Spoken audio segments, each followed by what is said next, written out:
Welcome back to our second What count. the hell? Yeah, I just I, figured I'd start it. Sorry, RJ. By the way, I put it on the Good Twitter. God. I put it on the Twitter, and I tagged you all so the fans can see Earl, the Earl Hebner figure I and sitting on the mic. So it's out there. So if you're listening to this show and you want to know what it is, just go to the Twitter machine and check it out. And it's out there. It's on the socials. So and this is why you get muted. I don't I don't think that's why I get muted, but I mean, Well, one of the reasons. yeah. Fantastic. So Oh anyway, sorry, boy. RJ. Go ahead and finish. We are in our second count, but RJ, want to explain what the second Oh count is this boy. week? You can go ahead and do that. I won't steal your Well, thunder there. I guess that's going to be your Christmas card this year for Daniel. Um, but this week we talked it over, and we're going to dedicate it to all of you, our loyal listeners that have followed the show since day one over these last 200 episodes. We asked you, hey, have you guys ever wanted to ask these three guys something? Now's the time to do it. We put it out there. We got a ton of questions. Hopefully, we'll be able to get them all in tonight.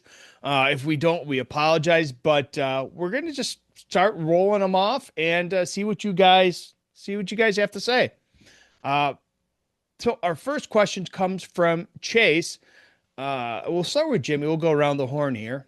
Name the hardest match that you ever refed, who it was with, and why it was so hard. Ooh, the hardest one I refed, that would have to be probably, and this is a long time ago. I'm dating myself. Holy crap. It was an eight-man tag match.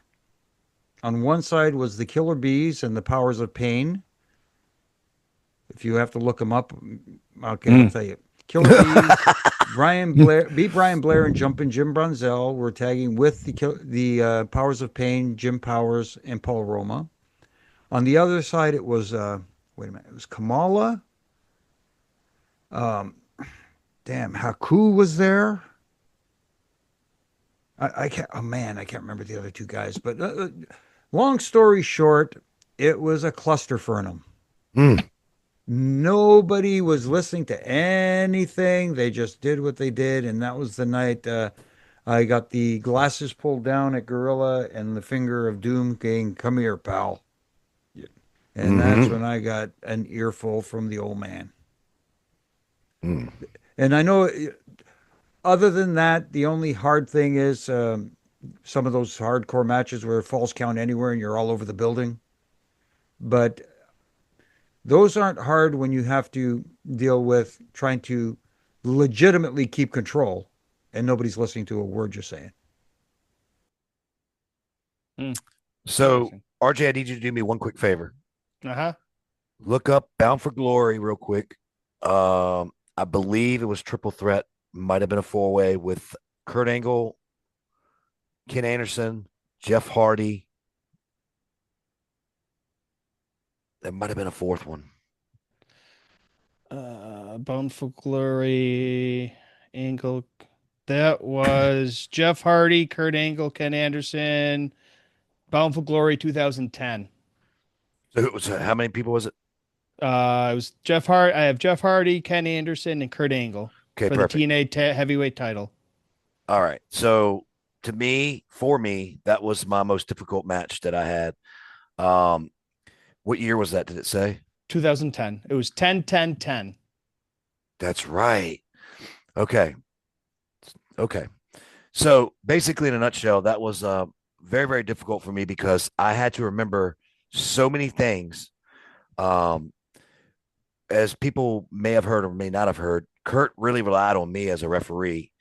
And when you do a three-way, there's a lot of things going on. I'm also going to say that this was during a time where some people were not in the better places that they are now, which made it a lot more difficult because, there were influences of things that were, going on. And a lot was put on my plate to help carry this match. And I don't mean as a performer, I'm talking about helping them to perform. So it was very, very, very hard. It was a very stressful day. I actually asked to be taken out of a couple matches so I could really, literally get this match down move by move and be able to tell and coach this thing through. I was so proud of my performance. I aced it. The boys, the back, the agents, the everyone was ecstatic for me that we got through this. Because it was a nervous moment for the company at this point because we had to make this good. So anyway, not to be talking about it forever, but yes, this was a very difficult moment for me. I passed it, of course, with flying colors, and as easy as I make it sound like I made it good or helped it be good, it was hard as shit in a stressful day. Yeah, I would say really probably anything with multiple finishes is always the hardest to do because if you have an elimination match or something like that where you're constantly got to remember 6 or 7 different things, the finishes, let alone the actual match itself, and spots and everything else. So a lot of times those are always the hardest. It's not as hard when you're working with your top people at TNA, but it's always harder when you're working with like the OVW crew when there's guys that you're literally helping coach them in the middle of the match too as well, giving them so many cues and so many instructions at the same time trying to remember, okay, oh, this is the first finish, things like that. So I would say that's always the hardest. It's not that it's hard, it's just the hardest of everything else. But I'll have to agree with Jimmy too. Any kind of false count anywhere, match where you're not really or anything hardcore. I'm not a big fan of the hardcore matches because you don't do anything. But Yeah. false count anywhere, you're not doing anything, but then you have to count everywhere. And sometimes it's counting on concrete is not the same as counting on No, I hated a that. ring, or even if it was outside the ring on the padding, you're still okay. But that concrete, it sucks. Or counting on a garbage can or wherever, right? So it's those are always kind of rough, for sure. But anytime, and I will say this, I'll throw this out there. It's anytime a match has a breakdown, a big breakdown where like things are not going wrong, or I'm sorry, things are not going right, everything's going wrong, and you have to kind of communicate back and forth, and that can be difficult. That's why you go through a lot of training and learn all that, just because you're now like trying to literally police the match. We don't get very many of those in TNA where something breaks down where like, and I mean by like guys are shooting on each other and stuff like that. You don't get that more. You get that more in the smaller leagues than you do in the big leagues. But it has happened, before, and those are always kind of rough too as well. But I would say the hardest would have to be just something that deals with multiple finishes and just a lot to remember. They're tough. Yeah. Next question comes from Phil. We'll start with Brian. Why do refs always seem to Phil? get passes? Yeah. Eh, What? Roman was talking to Phil last why night. is Yeah, Roman was talking to Phil. why is there a Blackhawks emblem next to it? I don't know. He's asked, why do refs seem to get passes on messed up finishes? Can you tell me a ref that did, and or if you guys ever did? Um. I don't understand the question myself. So in other words, it looks like So- all right. So if you guys, why do referees always seem to get like a pass when something gets messed up, like count wrong? I think it's the opposite, but okay. Basically, why we have a referee review. I think that's basically how I took this question. I actually don't think that Daniel. If you think about it, all right, we've had quite a few referees messed up this past in 2025. One of them being you. We do give them passes. Who's one referee we've named that messed up? Name it. And we said it. That referee just had a bad day. There was one I can think of. AEW? No, actually, Jimmy gave him the pass. Did not give him the pass. Jimmy said he thought he had one of his outings, and it was just a bad outing, and it was Was it on Raw? yes. But anyway, it's okay. I do think that we on here, and I think that's what he's referring to. He's talking about our show. I think Yeah. that we do give them passes when they mess up. Jimmy, do you not agree with that? Because otherwise, who have we blamed for messing up? We try to figure out where the blame goes. Right. And when a situation like that happens, people automatically assume it's the referee's fault. And we're here to try and explain that it's not always the referee's fault. Sometimes the referee will have a brain cramp. It happens. Everybody's human. Oh, We make mistakes. But you know, But but yeah, I mean, sometimes here's the thing too. I think the referee is one of the things. I've had this conversation with some of the people before. Is that a referee? We're supposed to be perfect, let alone the Yep. wrestlers can have mess ups or whatever. But we're always supposed to be perfect, and we can't have a mess up. Yes, I mean, we've all in the past had mess up with finishes. We've all in the past had a mess up with, if anything recently happened with me, it was a mess up with it was a ref bump. The bump still happened, but the positioning on it was a little off. But you know, still there's other things that happen where finish it, but again, yeah, we give them passes on our end because we're a ref and we know how hard of a job it is I to think that's do what he that. meant. I think that's what Phil Yeah. meant. I think because I mean, who else is giving him passes? Yeah. I think it's us. Is what he's asking. Yeah, I mean, and who knows? And we can't say if management's not if management doesn't go to him and say, "Hey, what happened?" and okay, you're fined for this spot, or you're suspended for a week for this, whatever. We don't know that unless it gets leaked on the dirt sheets, but usually doesn't. So we don't know if that is that something that happens in the other companies too as well. For the bosses get on them, or or do they give them passes as well? I don't know. You know. I know what happens at TNA when mistakes happen, but that's between that's not going to come. I'm never going to come out and say what happens with that because it's none of your business. And by the way, that was the one where it was the girls' match where there was supposed to be a save, and there was no save made, and the count got all screwed up. It was with the girl Daphne, Daphne. Yeah. yes. Oh yeah, okay, yeah. and we did blame her Yeah. because she should have yelled kick. She should have said something, Mhm. but the late save was late. I think with Liv was late making the save. But anyway, doesn't matter. We didn't take up for her, Phil. We did not. We said that talent should have made the save, yes, but now it's up to her job to figure out how to get out of that. Mhm. But anyway, and then you asked, was there a referee that did mess up? Yes, as a matter of fact, it's the referee that's sitting on the microphone in Daniel's office there, studio.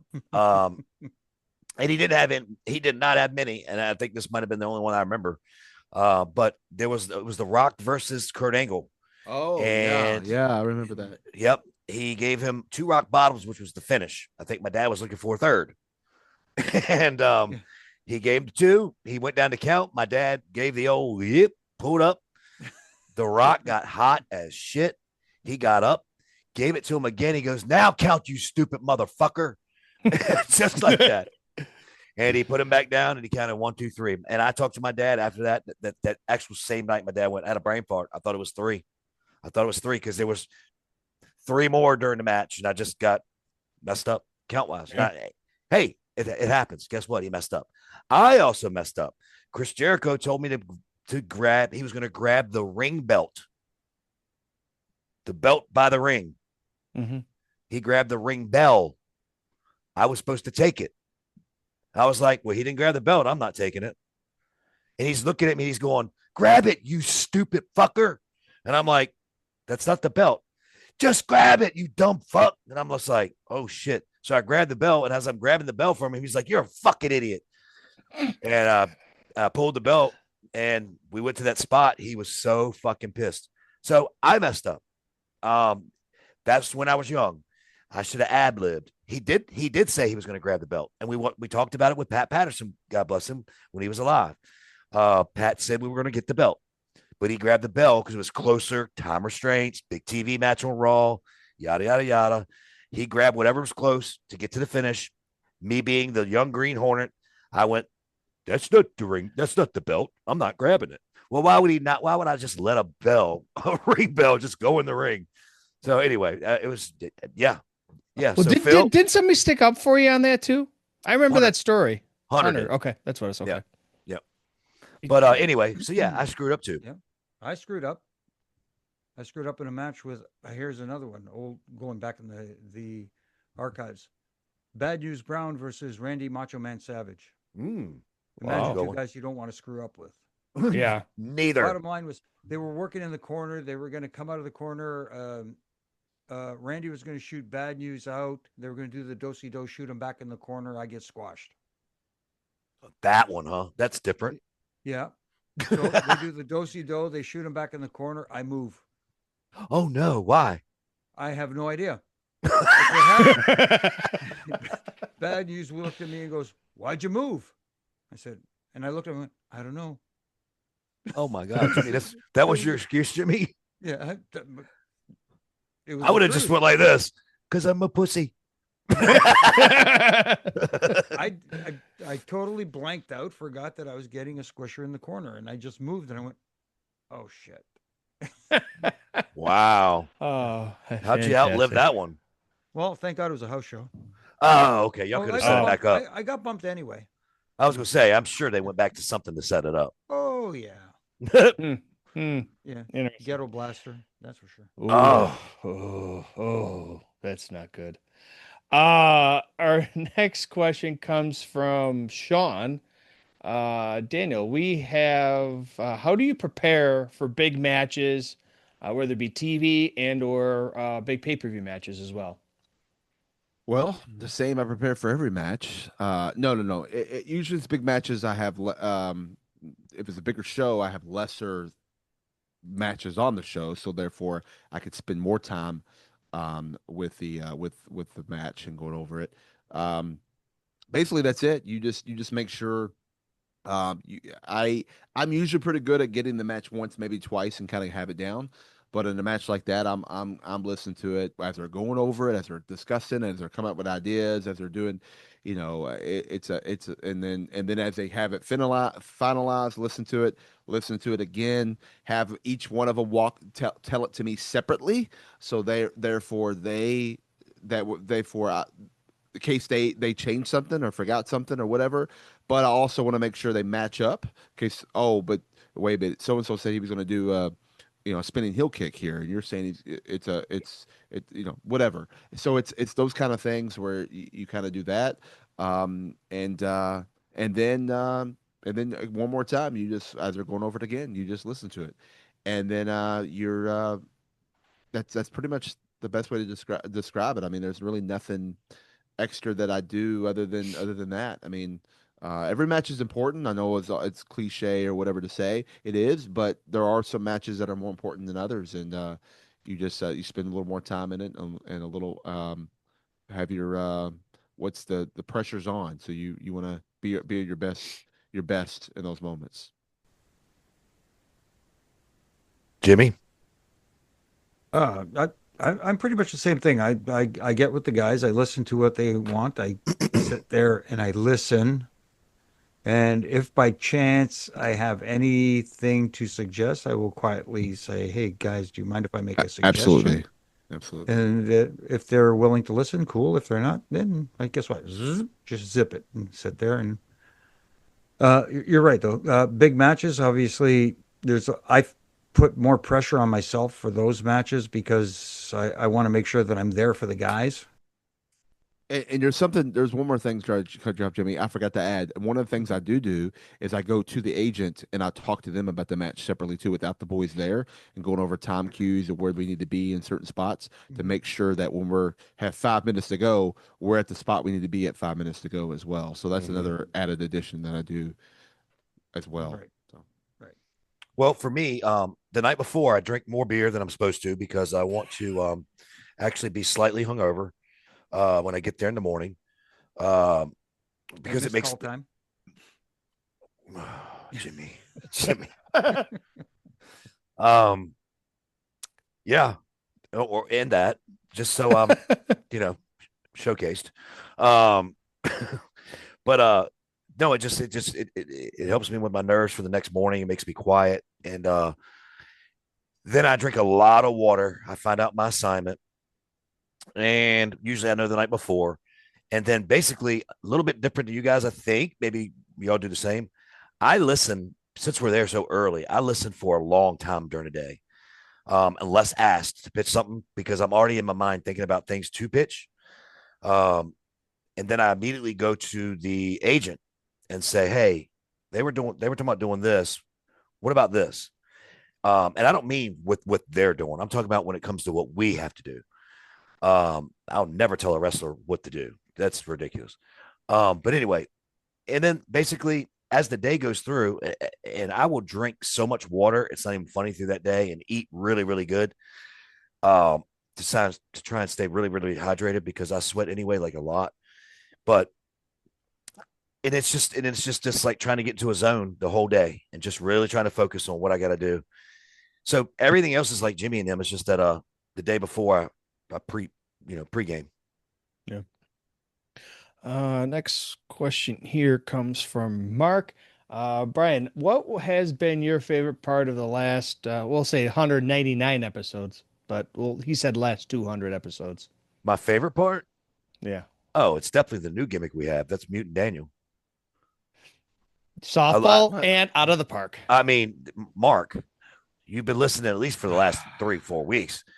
No, but seriously, my favorite part actually is these are my boys. They're my friends, and I get to see them each and every week. It makes me happy. I actually am excited every time we get ready to sit down and record. Me and Jimmy go back a long, long ways. It's just always just good to see his face, knowing that he looks great and he's doing well and that kind of stuff. Me and Daniel, of course, he was trained by my dad, according to him. But anyway, I get to see my protege doing really well and kicking it. RJ, who initiated this whole idea. So other than hitting the mute button, just actually sitting down and doing this every week with these 3 guys right here is what really, really makes it fun for me. Jimmy? Wow. If I had to choose favorite part of the last 200 episodes, It'd be the mute button, wouldn't it? no, not for me. Not for me. Wait, you're really hitting that home. We got. What if he just said yeah like that too? I mean, I would have I actually should've. popped. Damn, I should have said yes. See, I blew it. My opportunity right there, and I blew I it. set it up for you. Shit. I know. It was a softball, and I swing and a miss. Oh, okay. Favorite part of the 200. You know, one of my favorite parts was when I have the opportunity to be on here with you guys from a double secret location. Ooh, that is always It's fun. kind of fun because I am nowhere near here where I am right now, which is home, and I still get to do it. And you kayfabe us too. We don't even know where you're at until you get back. Then you tell us. Yeah, of course. Such a I don't tell anybody when I'm away. Yeah. Yeah. I'm going to say this. Other go than ahead. that, really quickly, and also, I'm having a lot of fun with my karaoke. What can I tell you? Karaoke's a great, great thing. It is. It's fun. So I'm going to say this. I got a special one for today since it's 200. Ooh. Uh-oh. That's what we call a teaser, folks. So I will say one of my favorite parts is before we go live, I get to always see my favorite Cordeas. So she usually is sitting in the back and saying hi to her. Sometimes after we go live too, she'll come in and talk. So that's one of my favorite parts that only we get to share. But no. It just actually it's been to see it from the beginning.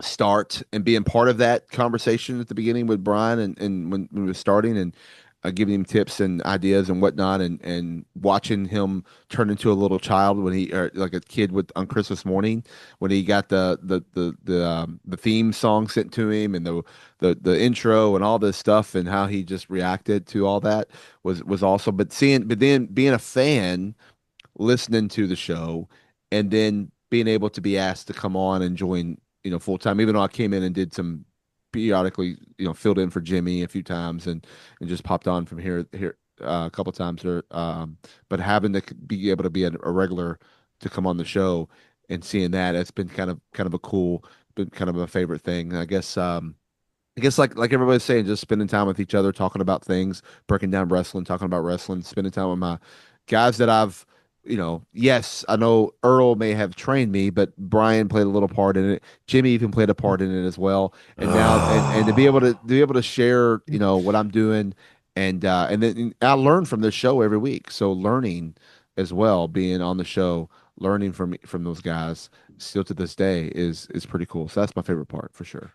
So let me just say one more thing real quick, and then we move on to the next question. Yeah. I have to say this. This is a really cool story. Daniel just did bring it up. Me and RJ, we're doing what we can together, just me and him. We're trying to do our own little intro to be as cool as we can be with our own selves. No nothing. And Daniel had reached out to me when I was on the road. He was just like, "Hey, I've got a guy named AJ McKay that I work with at OVW." I was like, "Oh, I know AJ." He goes, "Oh, you do? Well, I know he knows your dad. He loves your dad. Of course, that's what he said. Um, he loves your dad, and da da da." And I was like, "Okay, cool." He's like, That that's is what I said. of course, of course it was. And so anyway, he's working on something. I think I have no idea. So we're in New York, and we're at a deli. Yeah, It was a just diner. No, a diner, not a diner. diner. Sorry, Yeah, yeah, just me and Daniel having lunch. And he says, "I have something I need to send to you." And I was like, "Oh, what is it?" He's like, "I'm not going to tell you. I'm just going to send it." I said, "Oh, okay." I'm literally in the middle of my lunch, and it comes across my phone there, and I hit the no, not knowing what the fuck it is, and I hit it, and it's AJ McKay with the opening you hear now, guys. The one you hear right now. Well, before Downstate, the one before Downstate did the intro. Yeah, was yeah. the one That's one true before, too. Yeah. But I'm saying just the voiceover that he does. Yeah. And it made it sound like a fucking $1 billion. And I got so excited. I went around the restaurant. I stopped eating. I was letting people hear it. I didn't even know. I'm like, check this out, dude. The waitress. Yeah, to the waitress. I went outside, started calling everybody, sending it to everybody. I was just like, whatever. And I think at one point I even got on Daniel's nerves. He's like, "Can you sit down and fucking eat, dude? This is just a rough draft." And I'm like, "No." We still had like an hour drive or some shit. Yeah, and I think we listened to it the whole way, just over and over again on loop. But no, it was fantastic. It was a very very upgrading experience as far as our show goes. That I do have to thank Daniel for that, and AJ McKay, obviously, who apparently loves my father, and I guess I'm just fuck off. But anyway. Well, all right then. Our next question comes from James. Daniel, what is one match a new wrestling fan should watch? Any promotion, could be current, could be past. It's easy. It's easy. WrestleMania 25, Shawn Michaels versus The Undertaker. You can't. I mean, it's the emotion in that match, the drama. Just you got to watch. You just got to watch that match. That would be. I mean, I could probably name 10 more, but I will start with that one. That's my all-time favorite match. I think I've said this on the show before, but I mean, I still watch it and get goosebumps to this day. Like it got to watch that. Yeah. Was Kyoto the ref? No, it was Marty Elias. Marty. So we didn't. We watched it. We actually reviewed it. Okay, that's what I thought. Okay. No. Gotcha. Yeah, I think we had Marty on the following week. No, Okay. he came on before that, I think. Did he? Oh, okay. Yeah, it Okay. was before. Jimmy, what match should a new fan watch? Well, Daniel picked a good one. One of my favorite matches too, but one of my other favorite matches, if you want to show a new fan, would be from WrestleMania 10, Bret Hart versus Owen Hart. Yeah. I mean, that match had everything. Had drama, emotion that you talked about. That's a good one, Jimmy. And man, to this day, I still think it's the greatest opening match of WrestleMania ever. Yeah, very well could be. Yeah. I'm gonna go with Doink versus Duke the Dumpster. Oh, classic. Oh. I remember. That was in Oshkosh, right? Yeah, sure. No, Okay. I'm kidding. I'm kidding.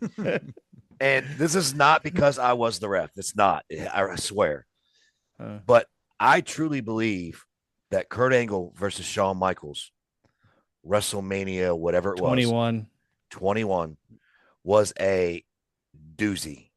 I mean, that one had you on your feet the entire time. They put on a story clinic. I mean, it was amazing. There's so many, though, actually. This is not really a fair question to narrow it to one. But I'm telling you, I really think that's a great match for somebody who has never watched wrestling to watch it. And I'm talking about from the video package to the match itself, and then let it all play out. It was fantastic. Fantastic. I could name one match you don't want him to see. The one I named previous. Hulk Hogan versus Kevin Nash. Oh, The finger poke of doom. Oh, was that? Oh, that okay. Yeah. There was another one he did that with Jeff, Jarrett. No, but that wasn't a finger poke. Jeff just laid down. Oh, that's right. I'm sorry. I thought it was a finger poke. My No bad. poke. That's my No poke required. He said, I'm just laying down, brother. Right. no poke required. There's a t-shirt somewhere. Next question comes from Dave. He asks, what is something you would tell your younger self about the business, Jimmy? If I could, now being much older and I hope wiser, I would have told my younger self have an exit strategy because this business is so unpredictable. You think you'll be having a job forever, and you never know what's going to happen. It just make sure you have a backup plan as opposed to an exit strategy. Make sure you have a backup plan, and don't forget your family. That's a good one, Jimmy. I would say if you, wow.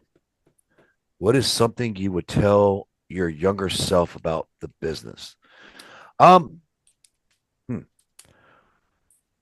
would just tell myself to know it's a gimmick. It's a gimmick.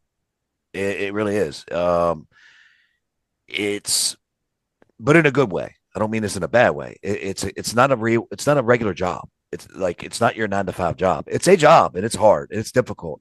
There's so many different things that people don't understand that we have to do in order to be in the city and the arena we're in. You have to have tough skin. You got to have tough skin to get in this business. You really do. Yeah.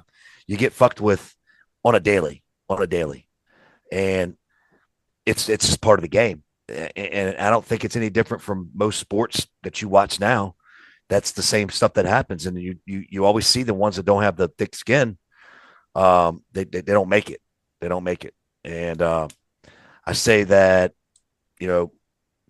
my dad being in the business prior to me getting into it did kind of help a little bit for me to learn that, because there were days that I literally, especially when I was on the ring crew, not getting to those stories, but on the ring crew, where I could have just simply fucking left because it was miserable until I got to do the roughing portion. But that's part of paying your dues. And that's it. Learn to pay your dues, shut the fuck up, and listen to your veterans. That's what you got to do.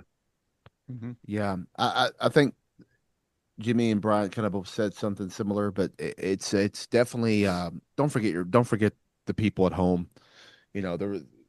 My younger self would think, well, I can't, I got to be at the show, I got to be at this, I got to do this, I can't be at this. I know so and so passed away, and I can't be there for this funeral because I got a show to do. No, you can. Sometimes some things are like an important. If you go to your bosses and you tell them, they're gonna be okay with it. Like that, at least the company I work for now would be that way. I don't know about I know there's the old company you guys work for, the old people was a little different, but just don't forget your family, don't forget your loved ones. When they need you, be there, because there's going to be times when you can't be there, but when they really do need you, you got to be there. And so that's something I wish I would have knew or taught or knew or told myself, or if I could tell my younger self, 5 years ago, then I would, push that for sure in their brain. And then because I know that now, and it's a different world now today. So it's it's that and that's something that it's I see the young cats have that same mindset, and it's like I said, it's I get it because I was there, but it's learn to put family is still important. Put family first, and there's no one's going to judge you over putting family first for a moment when you need to. So I will say this too. I'm going to touch on that really, really quick. I know we need to kind of bust out of here a little bit. But Daniel, you're very lucky right now because the business has changed quite dramatically when it comes to that kind of thing. Unfortunately for me and Jimmy, we're not wrestlers, but we do lose our spot when we take things off, especially when you're doing ring crew as well. Jimmy, you remember when you took ring crew off for a week, you go back into that same rotation where you're off the next 4. You know what I mean? Because you fucked it up. Not only that, but you give it an opportunity. Let's just say Jimmy, who worked on SmackDown, I take off and I missed the live show and the tape show. Jimmy's now in my shoes for those 2 days and does a great job. And guess what? Now he's earned the respect and all that kind of thing, or I do the same for him. You know what I mean? So it was just totally different. Where nowadays it's more of a tighter knit. Not that we didn't have a tighter knit, but it was a smaller knit where y'all are more now family oriented. The locker room gets along so much better. No one's stabbing each other in the back at every turn, and taking time off just meant differently than what it does today. And I commend that. And I wish it was like that when we were in the business. So, Yep. you know, One because of, I'm, one of the biggest signs, Brian, like you said, is now what they do is, and not just WWE and TNA and AEW. I love the fact that they do the schedule around certain big holidays that are very family oriented, like around Christmas, Thanksgiving, that sort of thing, where they will even tape their programs earlier in advance so that Mhm. so that everyone could have time at home with the family during those times. So that's We didn't do that, Jimmy. no, we worked on Thanksgiving Day. We worked Yeah, on, you may have been home for Christmas, but guess what? The day after, you're gone. uh, well, here in Canada, we called it the Boxing Day special at Maple Leaf Gardens, but every year. Yeah. We next question here. We got two more left we can get in. Brian, what is the best and or the worst, excuse me, venue to work in? And this comes from Nick. Okay. Some people are going to kill me when I say my worst because it's a very obvious one. I thought it was a joke of a building. But many people say that's the only building they want to work, and that's fine. But they don't understand the reason why I say it. I do. I know where you're going. You do know. Hmm. Madison Square Garden is a shithole. It is a shithole. Everything about it, getting there, getting out of there. If you're on the ring crew, forget about it. Forget about it. Remember the ramps that go all the way up and around, Jimmy? Hmm. How can I forget? Well, if you're on the ring crew, you can't touch anything. No, because there's a union. Union. Yeah. Yeah. And you There's know also how a hard that building is? got stabbed in the leg, but I anyway. know it's in all New York. But you know how hard it is, Daniel, when you're building your ring has to be what's protecting your boys. And you got a bunch of people that don't know anything about it trying to put it together, and you're just trying to cook. No, don't do that. And you want to try and do it, but the what is it? The historic novelty of Madison Square Garden. Don't get me wrong, is there, but the building itself is a shithole. It is. It's a shithole. I haven't been there since the renovations, but pre-renovations, Well, they can't change the ramp that goes all the way up around the building, right? I don't know. Did they? No, they can't. I mean, I don't know. I haven't been there since. So Unless they put elevators in. Well, they probably make it worse. Well, I mean, another building that's similar to that, but very, very famous, infamous that I've worked on, Jimmy. I don't know if you've worked on. Brian, you may have worked it too. Is in Atlanta, Georgia. Oh, Is the yes, center stage. stage. Center Center sta- stage. I probably worked center stage more than I did Orlando. It's ridiculous. Center stage is a terrible build. It may look cool.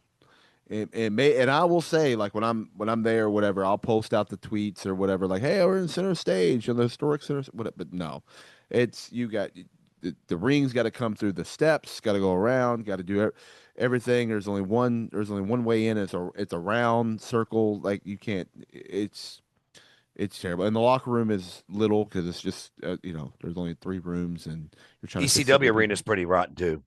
Yeah, well, it's a much but it's but it's actually an easier really, setup. it's No, it easier is. setup, a very easier setup. It's It's just not the Manhattan Center. Now my Um, favorite place. Now my Damn favorite elevators. place. Jimmy, you didn't get to say your worst, or are you agreeing with Madison? No, I agree with that, but I'm going to throw Manhattan Center in there too because of the elevators. Got to take everything yes. up in the elevators. Okay, yeah, that was pretty bad too. What's your best? What's the best? I don't remember the building. You'll be able to name. I know the building, like this where it's at. I just don't know the name. You're asking me to remember the name? The one we always went to, the easy load ins. They had the current up to date Oh, uh best catering, big building where the Bucks played. Oh crap. That building was set up Oh, masterfully.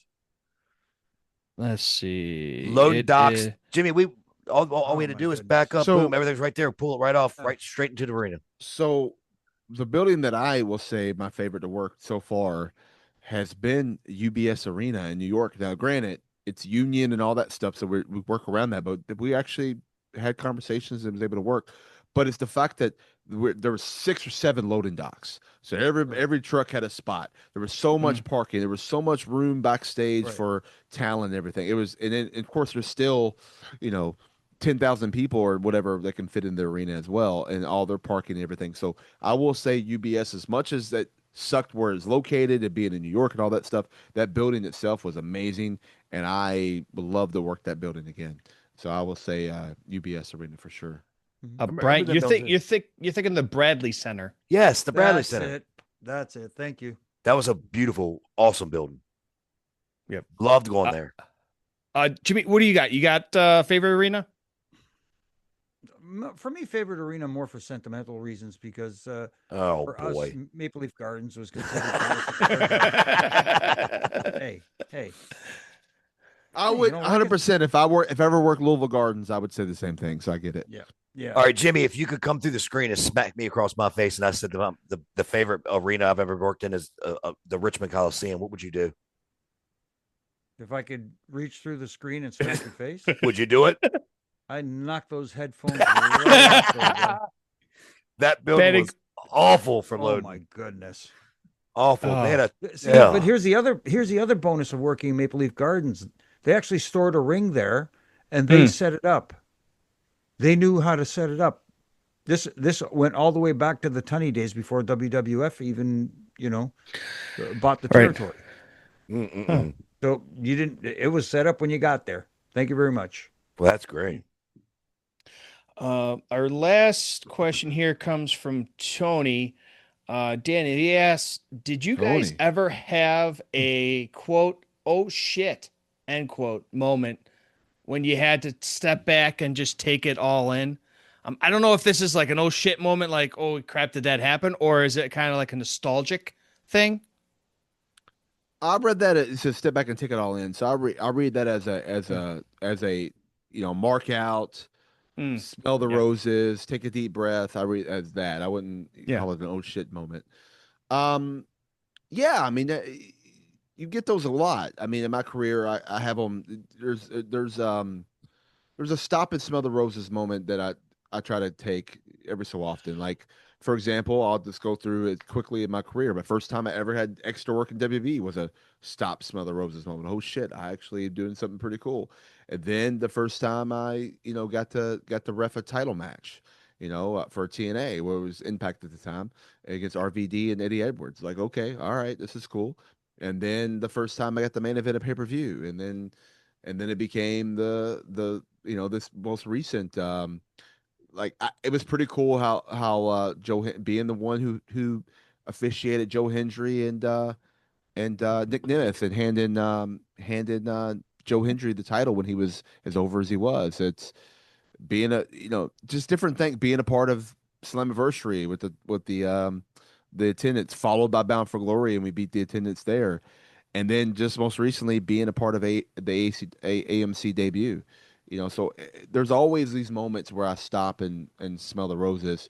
And then going full time wrestling, where I was working, I was full time with TNA, but I still had a regular job at home on the side that, because of being able to go full time completely where I don't have a shoot job, and everything else I do besides wrestling is for fun, even though if I make money or not.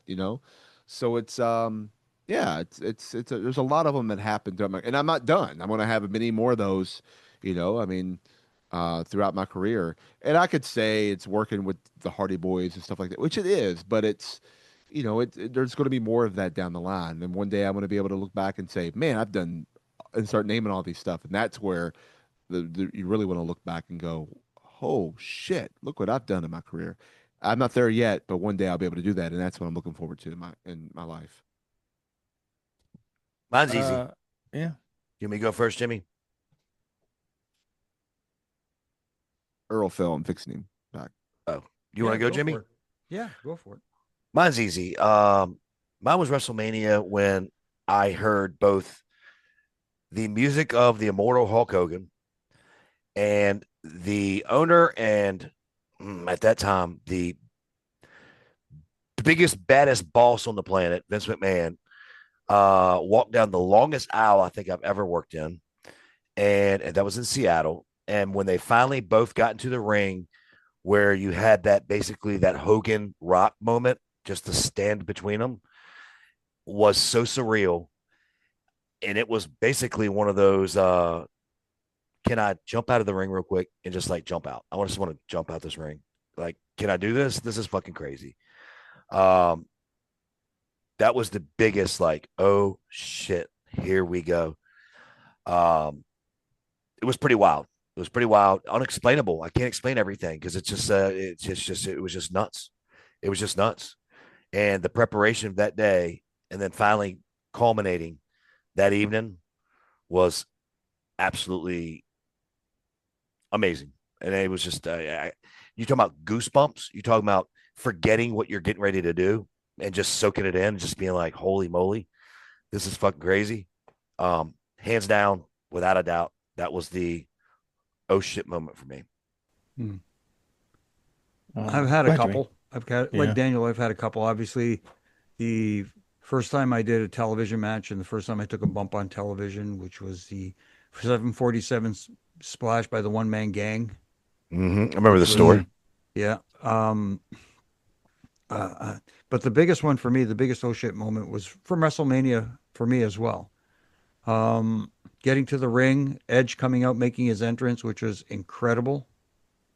But standing there and the lights go out in Orlando and the gong hits and the dead man walks out. You talk about goosebumps. It was an incredible feeling. And then the flames from the stage, I could feel them in the ring.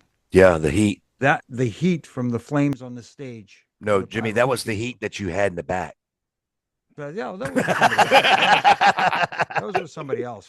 At least it wasn't with the two guys in the ring. There you go, brother. But to stand there and take it all in and think to myself, I'm in here with my good friend Adam, not Edge. I'm in here with my friend Adam, who wanted me to be a part of this moment for him.